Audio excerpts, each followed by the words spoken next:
And welcome back to another episode of the Overanalyst podcast, analyzing serious and silly topics surrounding gaming as both an industry and a culture. My name is Brady, or the Overanalyst, and I am joined tonight, as always, by my dear friends Martina, or Seth the Overwitch, Hi. and Mate, or Comrade Potato. Hello.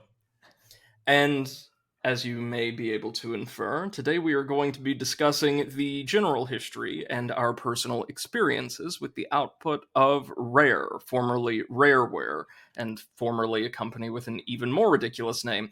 A very, very well-reputed British game development studio that has established a name for itself over the generations, with some platformers that have been held in very high regard, and a voluminous output of titles in other genres that generally also performed quite well for themselves. Mm-hmm. The reason we're diving into this topic at present, it's rather situational for us, is because I myself have played through one Rare game, or I guess Rare-related game on stream, and played through several of their other titles in my lifetime, and Martina just recently played through 3 of their Golden Age platformers on stream. Yes. I do not recommend playing them consecutively. Honestly, it's a lot of pain. You could have cut off consecutively and everything that followed. I just wanted to say I'm happy to say I have not played a single one of their games. Is that so? Well, actually, let me check this list. I was about to say, you may be surprised. They have a lot of games. They've developed a lot of games, including many that you may not typically associate with the Rare brand. Yeah, like GoldenEye 007. Jesus. Yep. I have not played it, though. I have not played it. Wait, let me check through the list. I have not played any of these games. Have you played Time Splitters? No, I have not. Ooh. Have you played Sea of Thieves? I have turned it on and then turned it off. God damn it. Oh, they made that. Wow, okay. Battletoads. Oh god, no. Yeah, and apparently no, based I've not played it, but there was a meme that like 4chan was doing in like 2007 where they kept calling like GameStop's Best Buys and trying to pre-order the game. What? Are you kidding me? I guess to piss people off. I mean, Battletoads is known for pissing people off. I think somebody made an actual like website called Battletoads Pre-Order. And the website was like telling people to call the Church of Scientology and has to pre-order Battletoads.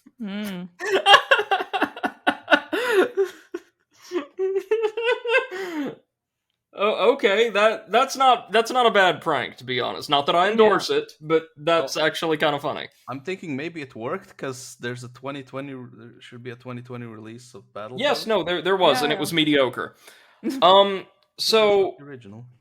How do we want to tackle this, friend? Should we begin maybe with our personal experiences or the experiences from those of us who have played Rare games, and then move into more general history?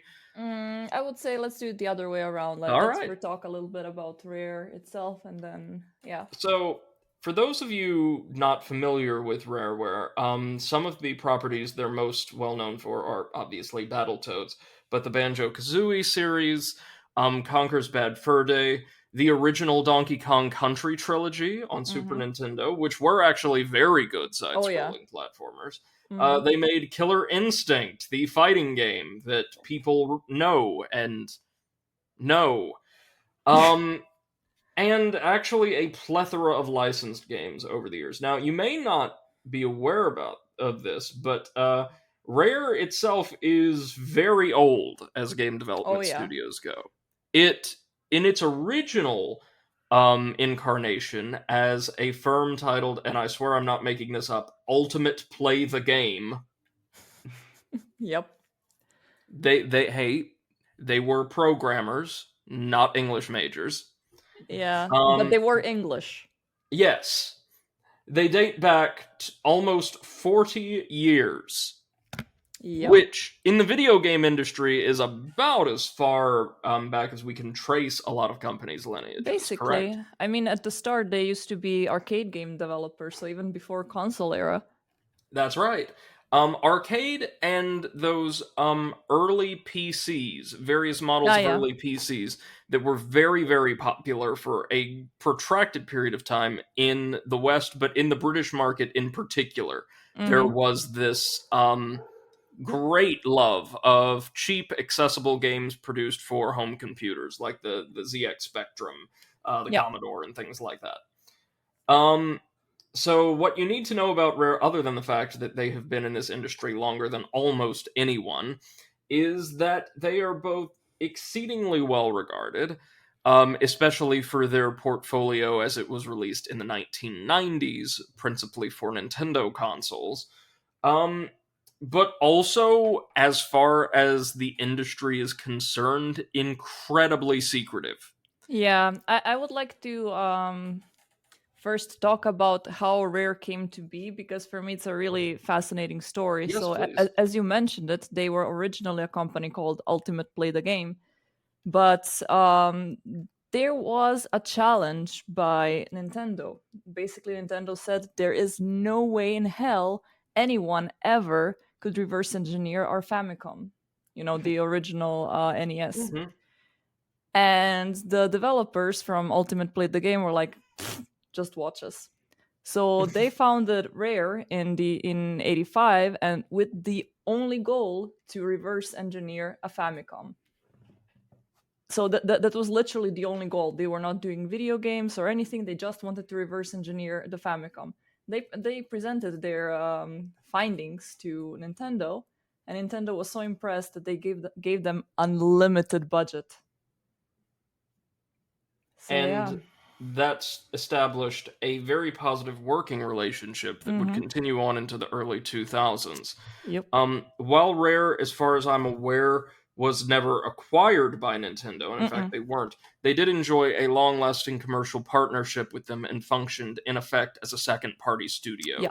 Most, if not all, of their major releases during the 90s and early 2000s were for Nintendo consoles. Yeah. And that, I would imagine by no coincidence, also saw the release of most of their titles that were received very warmly by critics and players alike.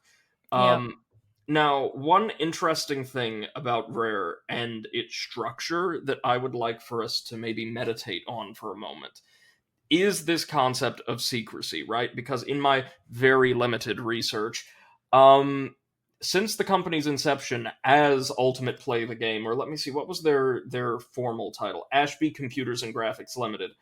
Um, the development house was known for its extreme reluctance to engage with the press, Mm-hmm. to speak at industry events, or to showcase its products outside of standard advertisements and commercial releases. Rare itself, which is based out of what appears to be a series of very, very large buildings called barns that resemble less so what we would think of as a barn and more like an outsized garden shed, Yeah. is a essentially a shadow campus. Until very recently, it was quite rare for anybody outside the company structure to be allowed access to its development facilities, so to the actual offices, or to even see anything in production that was not being showcased, like from an internal product. Um, One of the reasons for this, as explained by former or not former studio staff, I think one of the studio's founders, Yeah. as it was founded by a pair of brothers from I want to say South England, I think so. Yeah. um, was that they wanted their teams, each referred to as a barn, so I assume working out of one of these large facilities, to have minimal contact with the others or with the industry at large, so that there would be a minimal risk of like conceptual osmosis Yep. between those types of interactions. So their Yeah. idea was, if we want to make the most original, the most daring, the most cutting edge games, what we need to do is avoid exposing ourselves to other popular concepts and formulas out in the world, or even what other teams in our company are working on, so that everything we create is created kind of boldly and fearlessly without somebody thinking, oh, what if we try to incorporate a mechanic to be more like this popular game? Yeah. Or what if we try to follow that trend?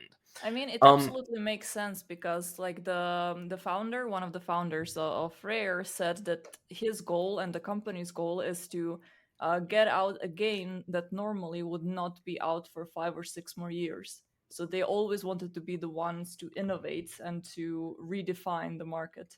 Yeah, but right. there's some merit to like borrowing from other games, especially if they're your own. Yeah. Yes. Like, there's a lot of games that just see someone else like, oh, they're doing this and this is cool. Can we, yoink it from them and just, Yoink it. use it as our own? I was like, yeah, sure, let's try it. Yoink. So, intelligent iteration upon concepts established by other properties. Yeah, absolutely. We see that with a lot of the grade A Souls likes that we love talking about, right? Mm-hmm. Um, so the general picture of Rare as a like developmental culture that I've gleaned from my research is actually that it's less corporate, Mm-hmm. it's less artistic. They seem almost like a series of R&D laboratories. Yes. Yeah. They want to create cutting edge video game technology and Mm-hmm. scenarios seemingly at all costs. Yeah. And they seem, if I may, like opine, at least in the quotes I've seen, generally less concerned with reception, like public or critical or market reception of their games, Mm-hmm. than the creation of original products, the likes of which had not existed on the market before. Like just Yeah. making new things and really innovating with their technology more than mechanics or world design or any of those things, the more artistic elements of a game. Yeah, well, they could afford it, right? As we said earlier, they had Yes. unlimited budget, so they did not have to be worried if their game was gonna sell well or not. Absolutely. And their approach seemed to be to recruit people who were really passionate uh, players and like assessors of video games themselves to just make the games or make the projects they've always wanted to, right? They've always wanted to exist. And Mm-hmm. there's some serious merit to that. But my concern with the Rare culture as it was, and we'll get into why it was past tense in just a moment, is that, and I don't know if we've talked about this on the podcast before, we've spoken at length about publisher and like executive interference with Yep. creativity, right? Yep. Mm-hmm. Completely unchecked creative freedom, especially on the part of like technical engineers, on the part of less so artists, but people tasked with creating the mechanical foundation of a game, Mm-hmm. can be just as disastrous.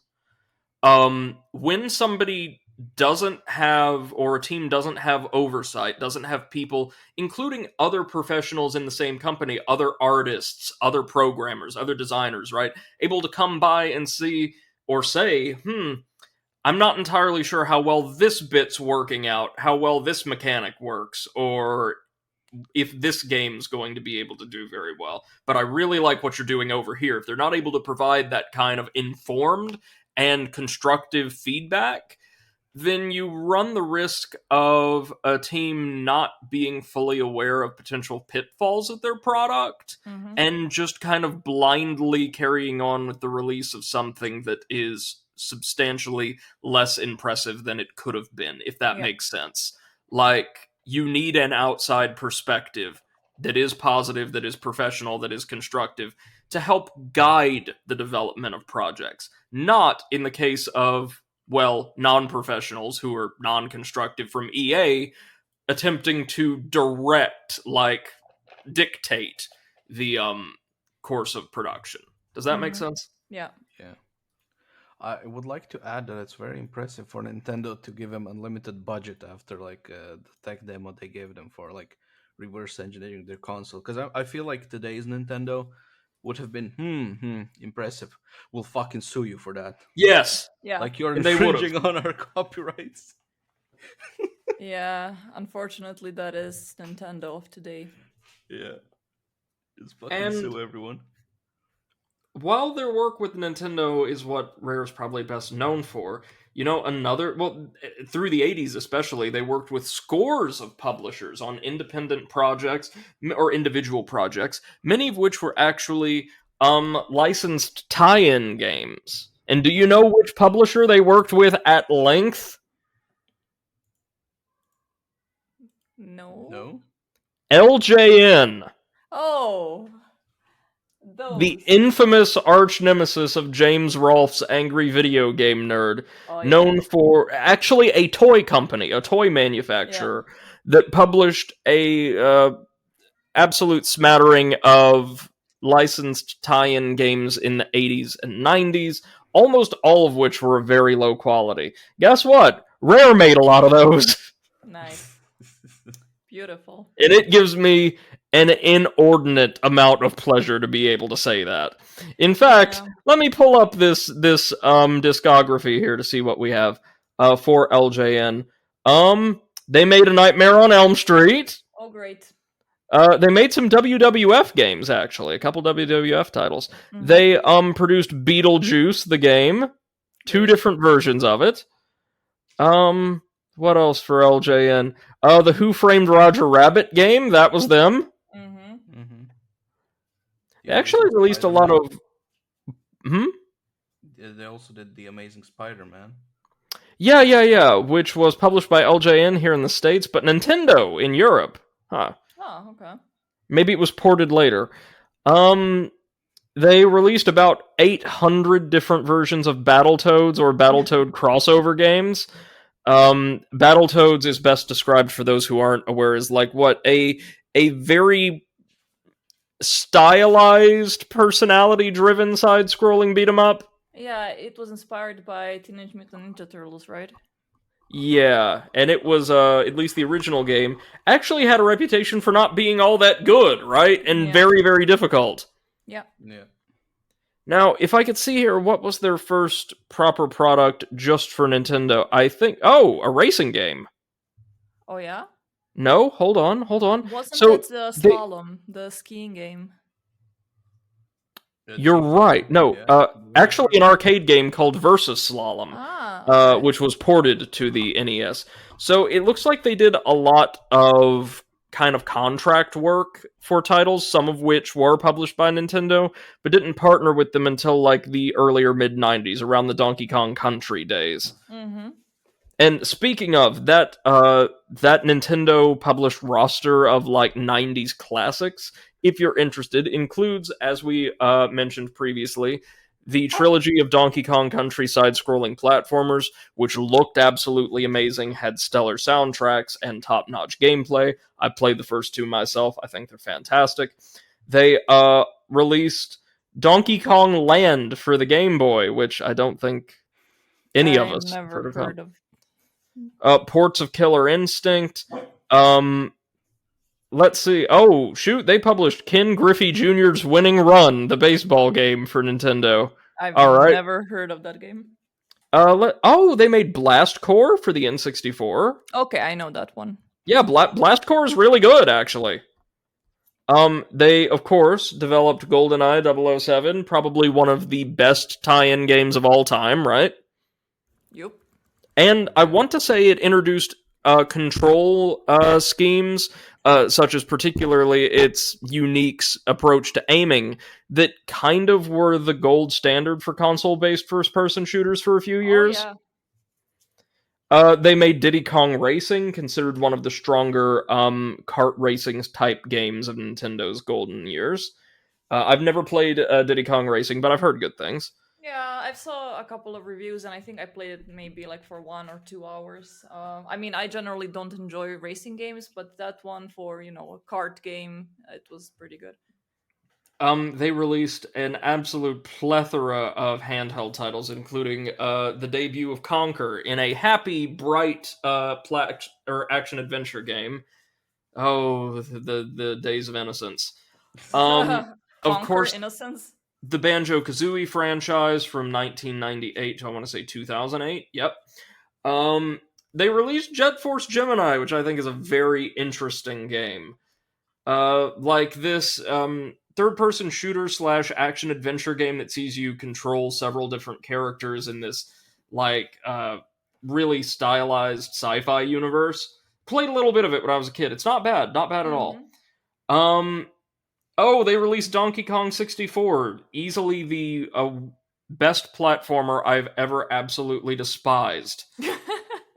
For those who no, actually, we're gonna hold off on Donkey Kong 64, right? I can get into that during my recap of my personal experiences with Rare properties. Yep. They made Perfect Dark, which I think was a stealth shooter, maybe. Yep. It had some light stealth elements, right? Yeah. A couple Mickey Mouse tie-in games. Of course, Conker's Bad Fur Day. They made Star Fox Adventures for the GameCube, everybody's favorite Star Fox game. And then shortly thereafter were acquired, I want to say, in the mid-2000s by Microsoft, who maintain ownership of the studio to this day. They released titles like... It's worth mentioning that most of the original people from Rare are no longer in Rare. That is quite correct. A lot of the people that are that were in charge for the games, such as Banjo-Kazooie and Conquer, went on to create their own studio called Playtonic. And several other officers from the company's early days split off far before the Playtonic crew to establish their own studios, such as Free Radical Design, originator of the excellent, critically underregarded Time Splitters franchise of first-person shooters. Time Splitters 2, believe it or not, may actually be my favorite shooter of all time. So that team knows what they're doing. So over the years, just to reiterate Martina's point, scores of Rare devs would just kind of naturally peel off from the company and go on to form their own smaller teams, many of which are still active today. So what you're saying is that the original devs in the company would be pretty rare. Yes. Haha. Yes. Okay. Now, here's what you need to know about Rare's run with Microsoft. It's deeply contentious. They've produced everything from the Banjo-Kazooie Nuts and Bolts title that I will defend to my dying day, to Viva Pinata tie-in games that people apparently really liked, a 360 launch game called Cameo Elements of Power that everybody has walked by like 30 times in the bargain bin of their local used game retailer, and a plethora of titles for the Microsoft Kinect, a peripheral regarded so poorly by many of the devs who left to form Playtonic that they featured a malfunctioning Kinect as a boss in Yooka-Laylee. Probably their latest considerable success for Microsoft was with Sea of Thieves. A kind of open shared world MMO with a bright, colorful art style where players can work together as crews of pirates to acquire treasure, fight skeletons, sink other players, steal from other players, grief other players because it's an MMO. That's doing very well for itself, and as we saw in our E3 coverage, will actually, of all things, be receiving Pirates of the Caribbean themed DLC, which, not going to lie, I'm quite intrigued by that. I want to point out as well, because it's not something you hear as a part of the narrative, most people seem to get this notion in their heads that, after Rare was bought by Microsoft, they sold out and became corporate stooges producing bland, usually lackluster games. They're Kinect titles, right? Like the Kinect sports and adventure games, I think? Yeah. They are Kinect games, that's important to remember, but as far as I am aware, and I've read a couple pieces, and I saw a video from Kid Icarus to this effect, they are among the best functioning, most technically robust titles ever released with Kinect integration. Mm-hmm. So, for what they are, for the initial conceit, they're actually done really well. So, Yeah, and I mean, like you said, they're Connect titles. Like the most interesting things I've seen done with the Connect was people who don't use it to play games, but to connect it to their PCs and use it as a sensor for some like Yeah. automation or an AI or something. Yep. I'm sorry, we got the Star Wars Galactic Dance Off through the Connect. That is a blessing, sir. I said what I had to say, and that's it. um, so all of this is to say that Rare has a long, illustrious history. They are generally regarded as one of the best developers slash publishers. They did do some light publishing of their own titles in the late 90s, early 2000s.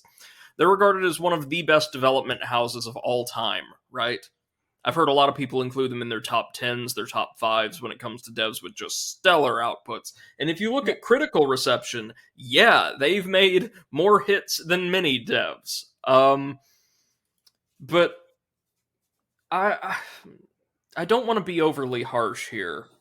But because there are games like Perfect Dark, there are games like 007, there are games like the Donkey Kong Country titles that I think, and I think all of us think, are, pretty damn good. But Mm. I don't think it's entirely fair, especially given the 3D platformers that people tout as the very best of their output, to say that they are uniformly one of the best, most illustrious, well regarded, and ambitious, well, maybe ambitious, developers in video game history. I don't quite think that's warranted. Yeah. So, do we maybe want to talk about our recent experiences with Rare games and kind of how we feel about how their approach towards innovation and novelty at all costs may have helped or hindered some of that output? Mm-hmm. Sure, you can start with your experiences. Oh no, I was going to say, did you want to go first because your experiences are way more recent? Yeah, sure. So yeah, basically about a couple of months, I started my playthrough on stream of Banjo Kazooie because I Hmm. remember it very fondly when I was a kid. It was one of the first console games that I've ever played, and I could only play it at a friend's house because I never owned a Nintendo 64 myself. Right. And I remember it so fondly how I was happy playing that game and how it had amazing graphics. And I mean, of course, going back into the game, I knew that the graphics are not going to be amazing because, of course, 20 years have passed. Oh, God, 20 years have passed. Ugh. Um, yeah, but the thing was, it was still a very cute and nice experience. If Sure. you don't pay too much attention to the dialogue. So Dialogue was a little iffy, but what about the controls overall? Didn't you have some mild issues with yeah. controls, but nothing too serious in Yeah, I Banjo mean, Kazooie? the control issues were very common for the games from that era. It was mostly Yeah, camera controls, some sliding issues, the etc. So, aquatic controls. yeah, aquatic controls especially. So, everything that came as a problem with the change from 2D to 3D games. Hmm. However, there are some jokes and depictions of certain characters that nowadays would be absolutely a big no-no, and you would not find them in video games. For example, Mumbo Jumbo, it's a very racist Like, depiction of a native person. yes, yeah, Mumbo Jumbo is actually across both titles. There are quite a few depictions, rather offensive depictions Hmm. of indigenous peoples from all around the world. Yeah, Um, and while I'm hesitant to ascribe malice there. I don't think there is any. yeah. There is a certain, I want to say, meatheadedness that went into a lot of the Banjo Kazooie series writing. Yeah, a little bit. It can also be seen in Banjo Kazooie 2 and Banjo Tooie, and also in Conker's Bad Fur Day. And I think part of that was due to the fact, as we said before, the developers did not really contact outside world that much. Hmm. So it's at least my perspective that they were trying to be edgy and different, and did not realize how that can be, wrongly, like taken in a wrong way. They didn't contact anyone, or maybe the game wasn't exhibited to anyone that they would have listened to, who could have said, Hmm. "Okay, I see what you're doing here, but some of this representation is kind of offensive, or a lot. The humor's a little too juvenile. Can we maybe retool this?" Yeah, and Um, what they is didn't absolute solicit that kind of feedback. what was absolutely fascinating to me is to find out that Banjo Kazooie is was the IP completely under Nintendo's control, and Nintendo was the one that said, "This is okay. Yeah, this is the game meant for children, and we are gonna market it as such, and we're gonna release it." Well, like to be honest, that's the kind of humor that would like fly right over children. Yeah, Yeah, like a lot. There And was a lot of innuendo in Banjo yeah, Kazooie and Tooie. Far less of it in Conquer. yeah, yeah, and a lot of it is, if it's a kid playing, they won't get it. But if, their parents are playing it instead, or if they're like just watching over them, maybe it won't be as boring for them. yeah, yeah. But I you mean, know the think of, amazing thing, yeah. Mate. So like Martina, I played Banjo Kazooie as a kid, right? And so some of Hmm. that did fly over my head. Oh, definitely. But you know what? Having a an understanding of the entendres and of the humor actually made my experience of the game worse. Yeah, I me, was me like, as well. oh, oh, I remember this game being kind of charming and bright and kind of energetic. Yeah, This is really though just kind of juvenile and putrid. yeah. Yeah, For me, that's it was like, how dare you treat my childhood like that? How but yeah, dare you that's the break fun my part past? because when you're Yeah, a kid, you're like, "Oh, this is a cool little game, fun, nice, yeah. sweet." And then you're an adult, and then there's like Rare and Nintendo. Fuck your childhood. Yeah, yeah, basically. So generally, all in all, I found Banjo Kazooie mostly enjoyable. There were some tidbits that I really did not like for example, if you die, all of your progress in the level was reset, so you would have to get all the notes from the scratch, and the The notes were board actually, game. yeah, the notes were actually required to unlock to make progress in the game, to unlock further doors. And the second to last encounter in the entire game, the board game against Grunty, can go straight to hell. Wait, Seth, And are you saying like that Banjo Kazooie was the original Dark Souls? that board game, yes, that board game has nothing on. Poof. Like that board game was pure torture. I went in very confident, like, oh, if Yes. it's just trivia about the game, no problem, because I played the entire game, right? Obviously, I'm gonna know it. But they like ask ridiculous things, like, listen to these three notes. From which level is it? And it's like, I don't even know the names of the levels. So I remember this very, very clearly because Tina, it was actually one of, I think, the strongest moments of a stream that I've been featured on. No, because I remember that particular board game section, and correct me if I'm wrong, you guys, enjoys a wonderful reputation amongst the fandom. People love it, right? I think Um, people love other people's reactions to it. Sure, sure. Or I could be wrong, and it's the version used in Banjo Tooie that they like, one or the other. Anyhow, uh, I thought this was gonna be a great, like, fun encounter to sit through, and Yeah, I let you know, oh, there's gonna be all these questions. Do you want help from me or Potato? And you say, no, no, I think I got it, and yeah, I think yeah, you got it too. Like, yeah, let's do this thing, yeah, friends. This particular series of encounters is so difficult and at times arbitrary, yeah. including forcing the player to replay slightly more difficult versions of minigames that were already somewhat cumbersome due to poorly executed controls or Oh poorly yeah. explained mechanics. The Simon Uh, says, "Ugh." that within about 20 minutes, all three of us and a very active chat are all working together to try to like answer questions and beat this board game, and we manage it after Oh an yeah. entire like 2 hours or 3 hour stream.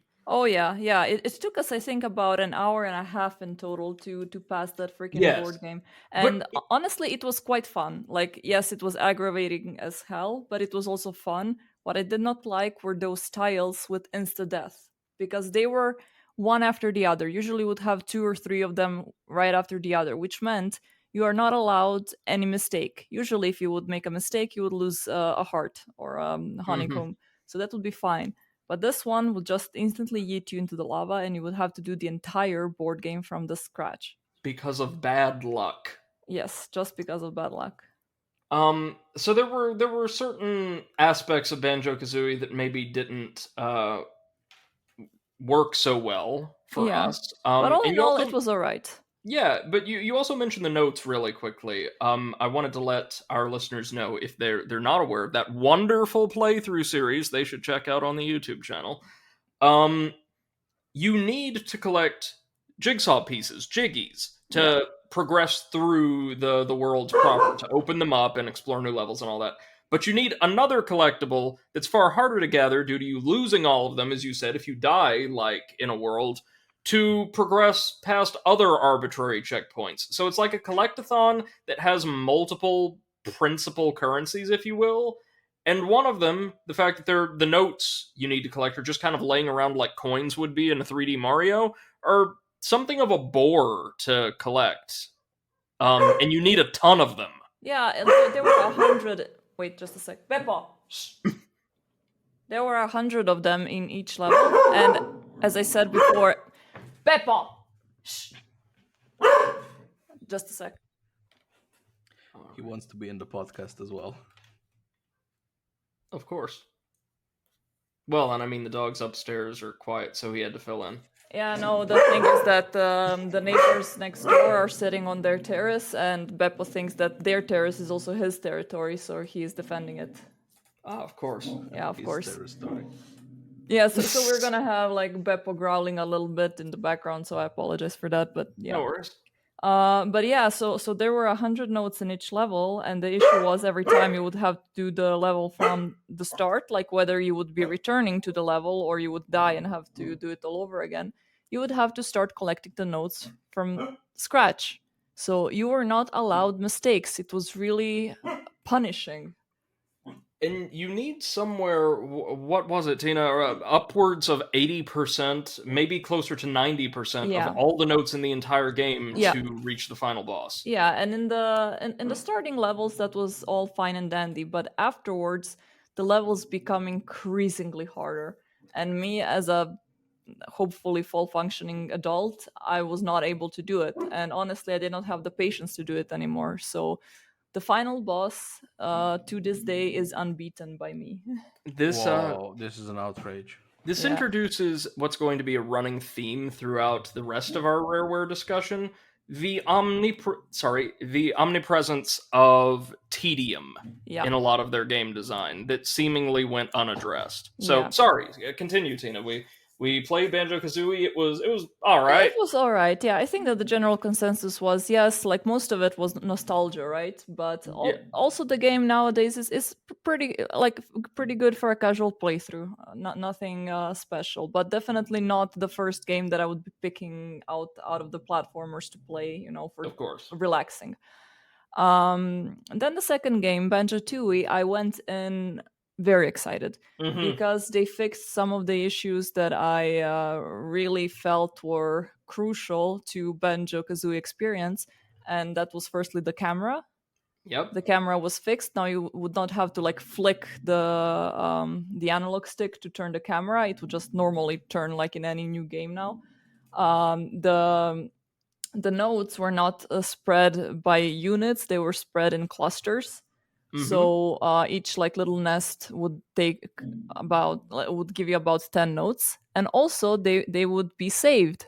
So you would not have to do them from the scratch every time you enter the level. It also felt like you didn't need nearly as many notes to progress from stage to stage. Yeah, exactly. And I think I don't think that we even reached. We didn't reach any impasse with the notes. No, we didn't. You're right. Yeah, we didn't. One other thing they introduced was Mambo Jumbo was still there, of course, but he was now a playable character in a way. Like you would be able to roam with him and able to do some things, like some quests. And now the character that was transforming you was Hamba Wamba. Another somewhat offensive indigenous stereotype. Yeah. Also with big boobs, but that at least that's not offensive. It's just like whatever. The But problem how with else would that. you know it's female? That was a joke. Thank you. What annoyed me with that was that now they added this one additional transformation sort of thing that forced you to explore the level a bit more, which generally would be a good idea if the levels were not so big.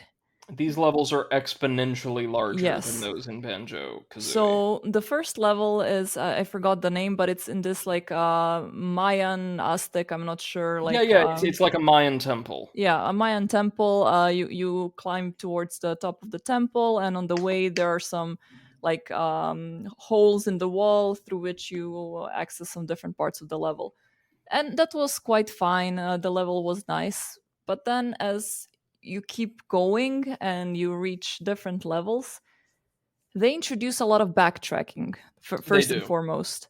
And as the levels progress, you notice that you can maybe do 30% of the level, and then you need to go to a different level to get something to come back to the previous level, which And was crazy tedious. they introduced, even within like individual stages, quest lines, I will charitably call them, Yeah. where you would have to do, oftentimes, guys, what we spent 30-40 minutes doing busy work, not even Yeah. like playing mini games or accomplishing challenges, just like gathering items from far opposite ends of the stage or Yeah. multiple different screens on the stage to maybe make a little bit of progress towards getting 1 out of 10 jiggies present in that stage. Yeah, exactly.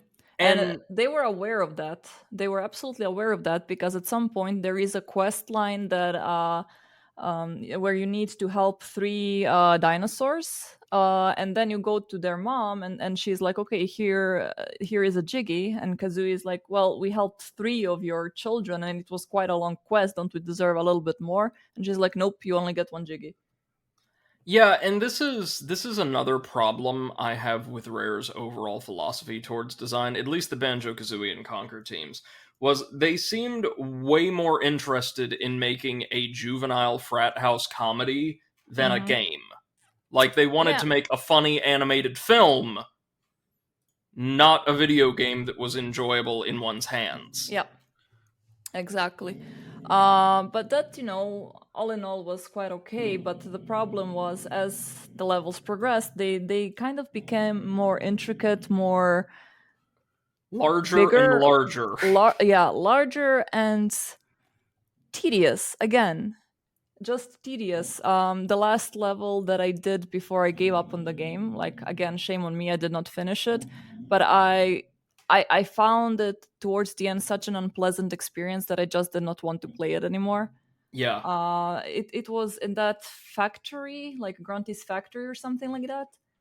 The industries, yeah, Grunty Industries. Grunty's Industries. The level for me was incredibly dull. So Yeah. it is inside a factory thing, so of course there is not that much ambient or whatever. But just the quests inside were so dull. The design was so dull, and the fact that you had to enter the freaking factory via the train, and you kind of like as a kid, there is no fucking way you would know that. Like No, no, no, honestly, no. me as an adult, I was like, and For then I think somebody reference, googled it. the in-game train is used usually as a quick travel method that will allow you to reach certain spots in stages you've already cleared. Yeah. Usually, up to that point, you have to find a way within a stage after progressing in a ways to Mhm. open a series of shutters that allow the train to reach that Yeah. particular level. Yeah.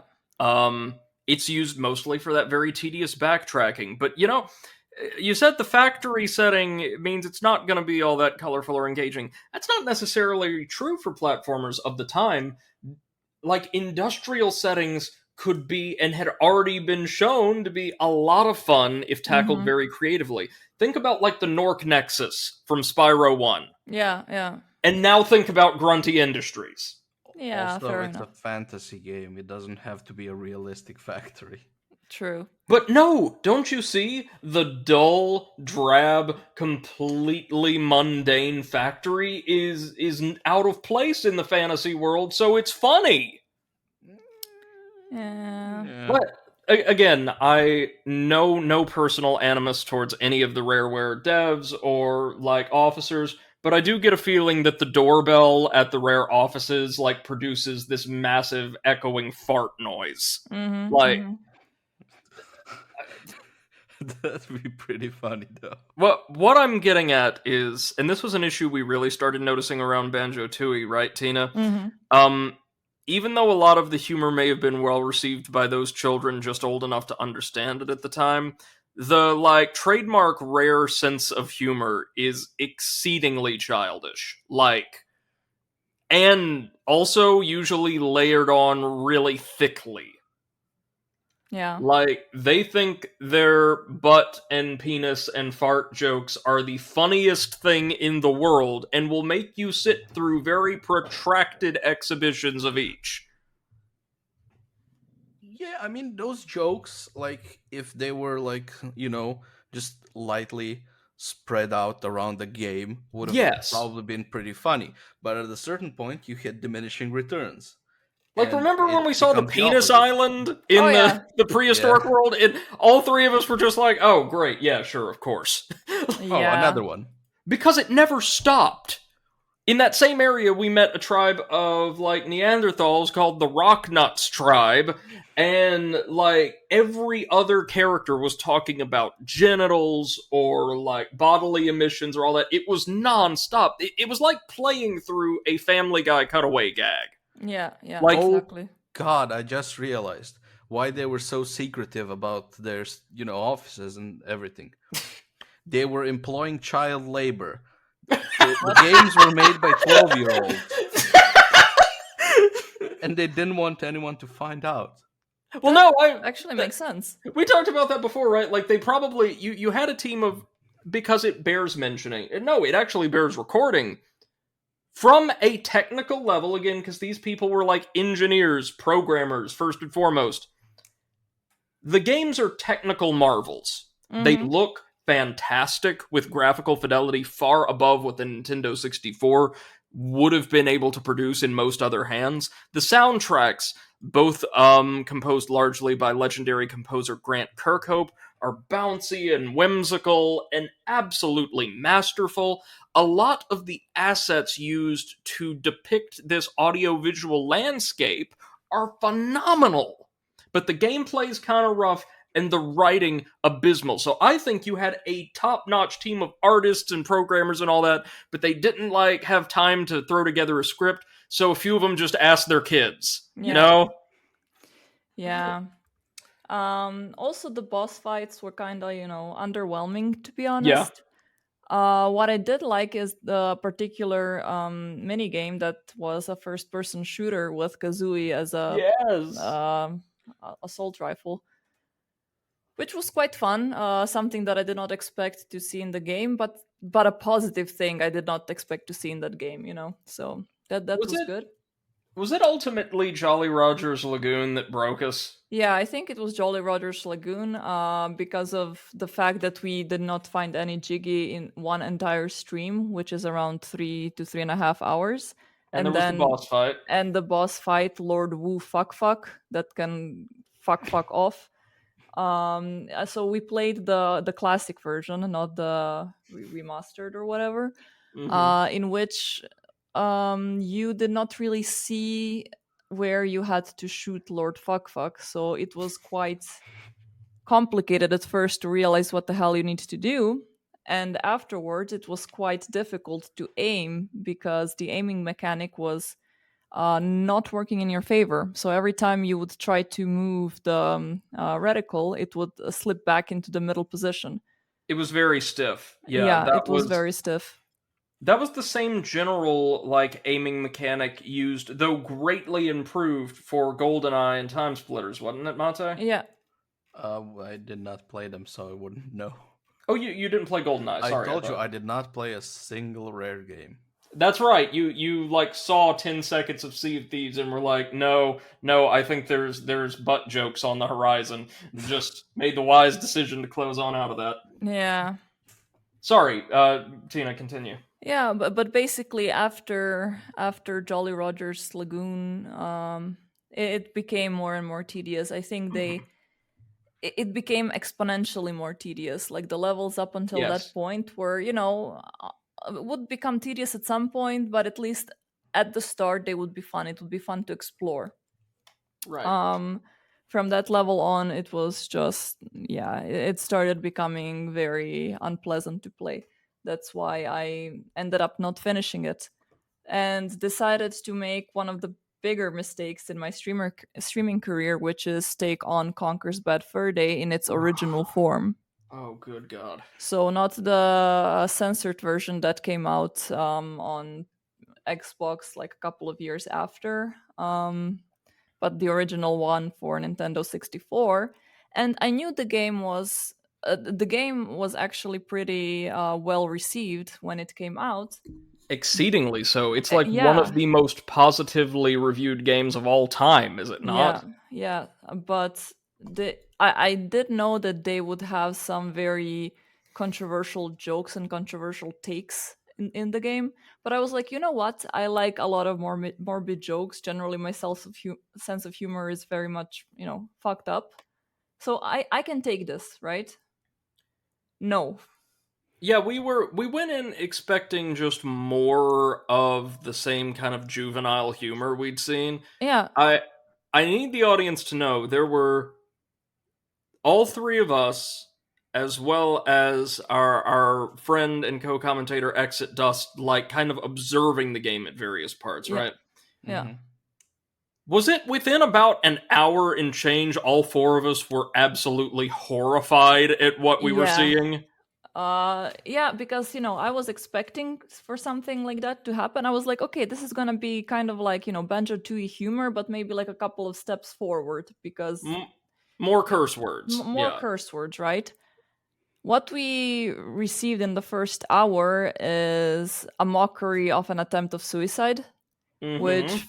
for me personally, I mean, I know for a lot of people that is no joke, Right. and it's topic that like hits close to home, so it's like, you don't joke with things like that. Some other things were also like very juvenile, but you kind of can close like have a turn a blind eye on it, like for example using a flower's boobs to yeet you to a like a higher platform, which like it's a bit distasteful, but it's not super offensive, right? I would It's also like, like to I would also like to point out that a lot of the most distasteful parts of the game are treated as though they're absolutely nothing, just one more stop in this massive cavalcade of yeah, jokes by the game's pacing, because the aforementioned scene dealing with suicide is followed immediately by a series of mechanically frustrating and unclear boss battles against a Terminator yeah, parody. yeah. And that is the thing. Like, I usually, as I said, I enjoy morbid jokes, unexpected jokes, but I like them to be sprinkled around, right? Yes. Or for it not to be a main part of the quest line. The Um, idea, a lot of the appeal, I think, to both juvenile and maybe darker humor is that they oftentimes are used in ways that subvert people's expectations of how a plot's going to progress or what's going yeah, to happen. yeah, exactly. Um, and as you noted earlier, not only does it lessen the impact, but it becomes really tedious really quickly Hmm. when the audience just expects wall to wall nonsense. Yeah, it becomes really. Yeah, I think you said it correctly. Just it becomes tedious, and the jokes wear off on you quite fast. But then I started thinking, like, why was that game had such good rating when it came out? And I think the reason is that at that time when it came out, all of those jokes were like considered edgy and yeah, like controversial, but in a way like, oh my god, they went there, they went there. But nowadays it's highly disrespectful. We have a culture that is more socially aware of the issues in the world, and generally people are, There's generally more kindness yeah, and compassion. like in general things like that are no longer acceptable, right? Well, like, Sexism is no longer acceptable. Mistreatment of minorities is no longer acceptable. And Joke of suicide is no longer acceptable. But in those see, times, it still was okay.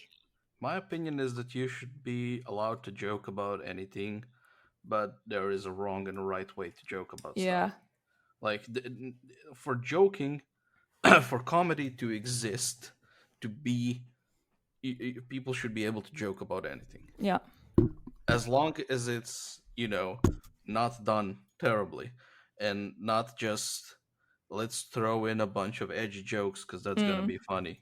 Because yeah, that was yeah, just like it was more like a collection of edgy jokes than a game with a story. yeah, it yeah, again felt as though the central conceit was, and I'm sorry I keep going back to this term, it's just the most comprehensive adjective I can think of to describe the entire like output we're talking about, just so fucking juvenile. yeah, Like, oh, we're going to talk about butts and suicide and poop, and there was one stage or boss fight that evoked themes of fucking sexual assault. yeah. Um the bull boss fight. Oh yeah, And which is where I tapped out, for the record. yeah, yeah, Um I agree with you, Mate, that people should be able to create art and attempt to tackle comedically any subject in any way that they wish. But we also then must remember that audiences are likewise inclined and empowered to react to those performances in any way that they deem yeah, appropriate. yeah, And I think you're right. You were right, Tina, in saying that at the time Conquer was released, its novelty may have given it an edge, but yeah, you need to remember two other things. I've read some of those reviews, and you know what they spend a great deal of time praising? The graphics, the soundtrack, the fact that it was fully voiced. Again, these technical achievements that Rare's Barnes were yeah, able to produce. And I think for a lot of reviewers, those were just so mind blowing.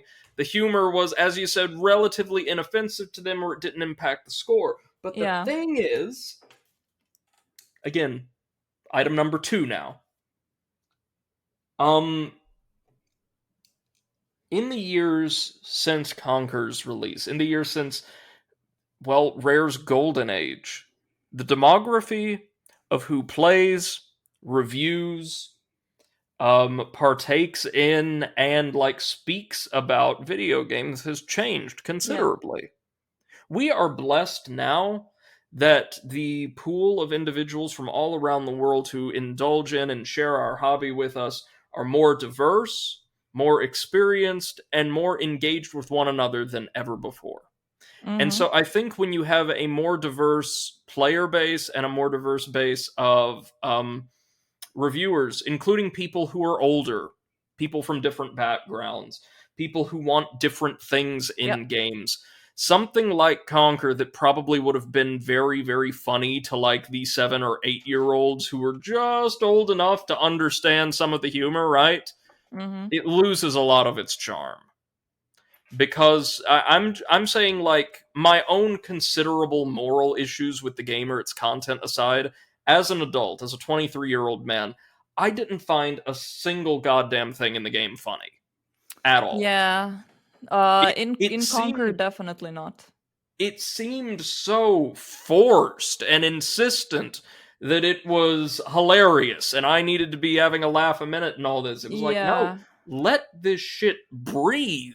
There is actually one moment in Conquer that I enjoyed, and that was the fight against the poop, the Yeah, that's the opera best part of the singing. game. Yeah, that one was genuinely funny, minus the fact that it was a giant poop. But it was a funny moment. Okay, Well, so I'm because gonna give them that. But the the thing vocals is, were really good. yeah, and I think that generally the issue that I have with Conquer is that it seems like it is technically like peak achievement of the era, right? It's really Yeah. good. But it seems like it's made by a bunch of programmers who are stuck in their mom's basements, Yes. which is basically what they were at the time. Like I don't Not in mean their it as an mom's offense, basements, but in Rare's basement. in In their rare, yeah, boss's basement. yeah. So as I said, I don't want to make it sound like an insult, but it's like generally how it was. But think about this. You know how you could make it worse? Hmm. You'll just add a bunch of laughing tracks throughout the game. God. Oh. Ooh. Oof, indeed. You Big know oof. what? That actually might have helped in some places, though, Mm. to help us determine what was supposed to be the funny part. Like, Maybe, but I think about like 1/10 of the game through, you would be like, please stop laughing. I will start murdering people who ever laugh in front of me. Yeah. so I think it's also important for us to recognize, because this was a major issue I had, like from Banjo Kazooie on, and I mentioned this in passing earlier, but it really became evident with Conquer, right, guys?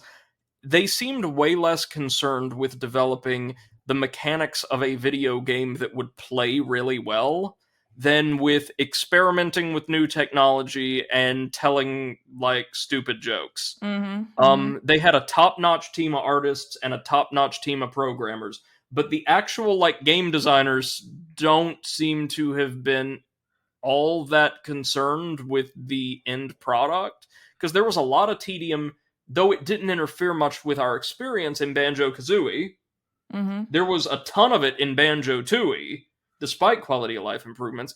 And Conker went so far as to like use it to for comedic effect, right? Like having, no matter what your health is, you explode in a cloud of viscera and have to redo massive amounts of the game if you fall from more than a very slight height.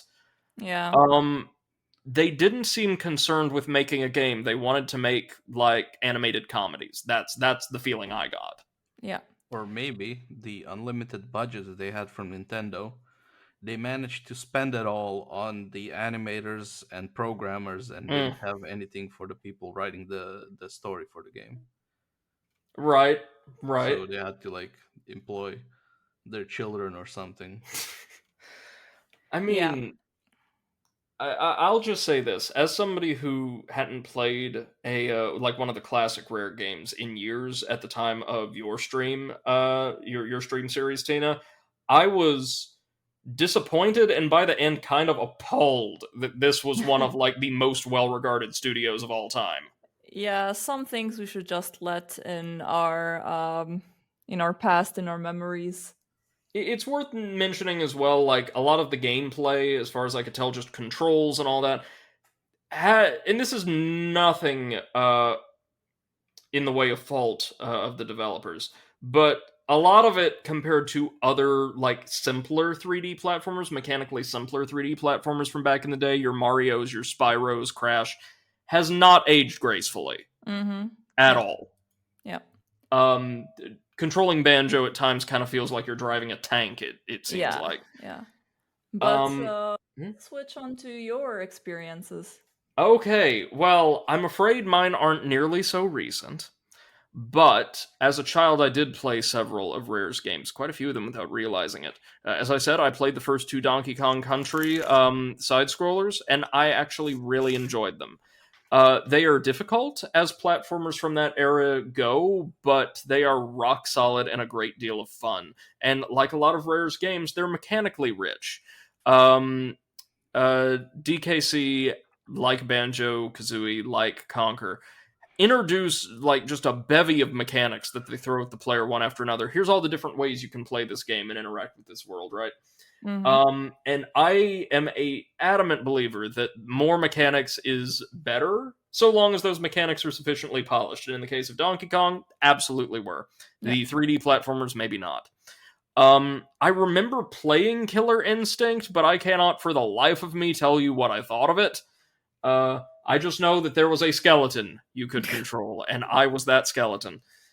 I did play from Free Radical Time Splitters 2 Mm-hmm. on the PlayStation 2 as a kid, and I will tell you right now, if anybody out there is interested in a great classic arcade style shooter with a solid campaign, buttloads of collectibles, diverse settings, and scores of playable characters, go grab one of the Time Splitters entries. They're incredible. They are produced by, again, a fragment of Rare, but they also represent some of the best things that have ever been affiliated with the company. Really smooth, really nice, very, very impressive. Mm-hmm. The rare 3D platformer I got in my childhood, though, aside from Banjo-Kazooie, which I played a bit of, but even as a kid I remember not thinking was all that enjoyable to control, was Donkey Kong Country. Or not Donkey Kong Country, silly me. Donkey Kong 64, which was a narrative spin-off of the Country franchise, and actually came on this Banana Yellow N64 cartridge. Mm-hmm. In the game, you are allowed control of 5 different Kongs, each with their own moveset and means of interacting with the world. You had, of course, Donkey and Diddy, and then their friends who never appeared again. Tiny, Lanky, and Chunky Kong, I think? Yeah. Yeah, Chunky Kong. And you could explore these massive worlds to recover bananas from King K. Rool and the Kremling Horde, interacting with scores of original NPCs introduced by Rare, who I am certain made many a veiled reference to buttocks that I cannot remember to this day. And well, from a presentation standpoint, the game was phenomenal. The soundtrack is actually iconic, probably one of the most well-regarded OSTs from the N64. Everything looked smooth as silk, and the characters, compared to like Banjo, controlled quite well. And I think a lot of that is due to the fact that they didn't have quite so broad a moveset. But what's the biggest mechanical problem Rare's games from the time had, once again? Tedium. Yeah. Oh boy. If you guys aren't familiar with Donkey Kong 64, dig this. So each world had, in the Rare style, a bevy of collectibles, right? You had bananas, you had these medallions, you had blueprints you could turn into certain characters for rewards or new abilities. You had, ability pads that you could use to access new sections of these massive, sprawling worlds. And now here's the thing. Every single collectible, right down to the most basic, the bananas, were color-coded to one of the 5 playable Kongs. What this means is, to actually progress through the game, you had to play through every stage, scouring every inch of it, exploring it at length, all over, as all 5 playable characters. You had to do this to complete the game. And there was no easy way of switching between them on the fly. I think at certain checkpoints you could switch, but that wasn't very useful, seeing as there weren't many of them within very large stages. And as a result, the game felt tedious as all hell, despite being gorgeous and playing pretty decently when you were in control of one of the main characters. It really was quite sad. But this problem I've observed, and we've all observed, I think, is when it came to mechanical design and, I guess, polish, Rare kept getting in their own way, and probably due to that really insular, isolated development process, never doing anything to address or correct that. Yeah. Yeah, that's basically just artificially inflating content that's not really there. Yeah. Yes. When you need more pages in an essay, and then you just increase the line spacing. God. Essentially it. They were a platformer mill. Oh no. Nice. Apart from that, I did play the premier title from Rare's successor studio, spiritual successor studio, Playtonic Games, which I noticed through their Friends label is publishing not only, we mentioned Demon Turf, but also Bullets Per Minute, BPM. So, good for them. Interesting. And that title was Yooka-Laylee, which is a 3D collectathon action platformer in the vein of traditional, it's a Banjo-Kazooie spiritual successor, right? With the Banjo Kazooie jokes. Oh yeah, but I Worse. remember after my playthrough, which I don't think you guys were, we weren't like working together No. as of my playthrough, right? Mm-mm. I remember playing through it and thinking this would kind of define my perspective on rare games today. Well, certainly the environments were gorgeous. I like a lot of the character designs. The soundtrack is phenomenal. But man, mechanically, this game just wasn't very good. It felt kind of stiff, and there was a lot of busy work. I felt Yeah. like there was a lot of backtracking. Some of these areas were absolutely massive, but it doesn't feel like there was a whole lot to do in them. There was Mm. empty space just to have empty space and create the need for traversal. Yeah, ukulele's good, maybe, but certainly not great. Yeah. Um, and there was that problem of that dialogue, that writing again, like having your principal moves trainer be a serpent named Trouser the snake because penis. Um, it's or having the player characters live on a beached galleon called the Batship Crazy. It it seems as though in 20 plus years, no, about 20 years, give or take, Mm. many of these writers have not like progressed intellectually, narratively, beyond desperately looking for an attempt to shoehorn almost a curse word into any scenario they Yeah. can. Yeah. And it's just really draining. Some of the game was smartly written. Like there were a lot of sharp jabs at the AAA games industry. Many of them defected from when they left the Microsoft-owned Rare. I'm fine with that. But the game very much felt like, from the ground up, it was just a middle of the road collectathon platformer from 1998, which is what it was designed to emulate, but without any kind of progression, polish, or improvement. Right? Yeah. Until that's what I thought. Until I saw your streams, Tina. Then I realized, oh no, this is a significant improvement. Yeah. Yeah. Oh God, this is the better version. Yeah. How? That was progress. A little bit of progress in 20 years. Presumably, like getting my Twitch affiliate status. But those were my rare experiences. They were not as pointedly negative as yours, in part because I avoided the games that I thought I probably wouldn't be terribly pleased with. I did play the much maligned Banjo-Kazooie Nuts and Bolts when I was younger. You know, made under Microsoft's umbrella, the vehicle building game. Oh, I loved it. I loved it. I think it's 1,000 times better, at least in the modern day, than anything that we've played on stream. Yeah. And I'm so sorry to Rare fans for that, but I think the Microsoft output is honestly better than what happened when Rare was just let off the leash and straight into a giant pile of shit. Yeah, I mean, we saw what happened when they got the Banjo Kazooie IP from Nintendo. They made Banjo Tooie, and yes, Ooh.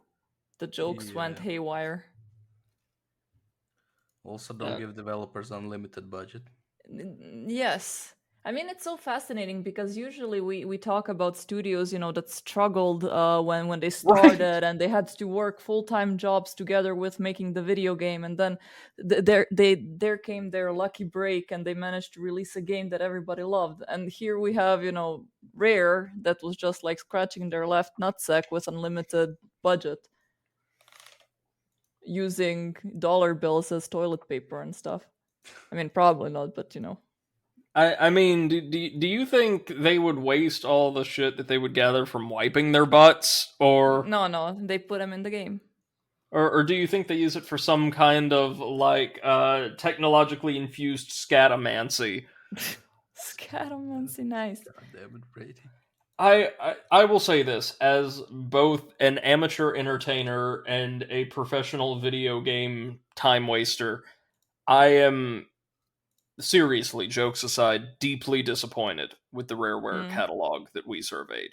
Deeply disappointed. There's some really impressive technical stuff there, and I think there's many lessons insofar as constructing systems and maximizing hardware's capabilities that you can learn from those games. But as Gestalt products, they're not something I could recommend to anyone. They're Yeah. quite underwhelming, or in the case of Banjo Tooie and Conquer, kind of vile, really. Any concluding remarks from? No. I mean, we did, like, we were quite harsh on Rare, but to be honest, they are one of the most crucial parts in the development of video games throughout history. They made Mhm. some really incredible incredible improvements in video game design with GoldenEye, with Donkey Kong Country. That, yeah, even though we don't agree with some jokes, some narrative from them, we cannot deny the fact that without them, video game industry nowadays would be much different. Yeah, I think that's the best summary we could have provided. And to all of the folks associated currently or formerly with Rareware working in the industry, we have nothing but the best wishes. A lot of these folks are insanely talented. Mm-hmm. I just think probably studio culture led to the creation of some products that weren't as good as they could have or should have been. Yeah. And certainly weren't maybe as responsible as they should have been. But it's important to understand where we come from, right? Yeah. And as you mentioned, Tina, Rare was one of the giants of the generation that was very formative, I think, for all three of us. So I appreciate that we were able to get this opportunity to discuss their history and kind of reflect on our experiences with it. Man, the internet's not gonna like this episode. Yeah, we might get cancelled if you don't hear from us. Call the police. No, but I mean, like, some of their games were like, you can't just make a game out of just jokes and silly ones at that. Mm. There needs to be a story. Right. Like the thing we said, where I'll uh, suffer bad gameplay mechanics for a good story, but I'll rarely suffer a bad story for good gameplay mechanics. Yeah. And when a lot of their mechanics have aged awkwardly at best, there's really not a lot left to offer there, I would argue. Exactly. But on the other hand, at least it's not as bad as Cyberpunk. God, no. You know what? Maybe that's where some of those writers went. Yikes. Oh god. When Rare turned them away at the gates, like, no, we deal in only high quality artisan poop jokes, thank you. We do not have place for your edginess and fuckery. Yet, however, Yet. we'll give you a call. Yeah. Maybe Rare was shadow contracted to do work on Cyberpunk. Maybe that explains it. Also, it explains why nothing worked and the game was just this remarkably tedious grind. Yeah. There we go. We got our Cyberpunk dig in. Yep. Nice. We had to do it. Yeah, we are contractually obligated to dunk on Cyberpunk once per It's episode. tradition. Cyberdunk. Yes. Like Cyberdunk 2069 klaxon start firing. Wow. I'm sorry, I've been talking about Rare too much.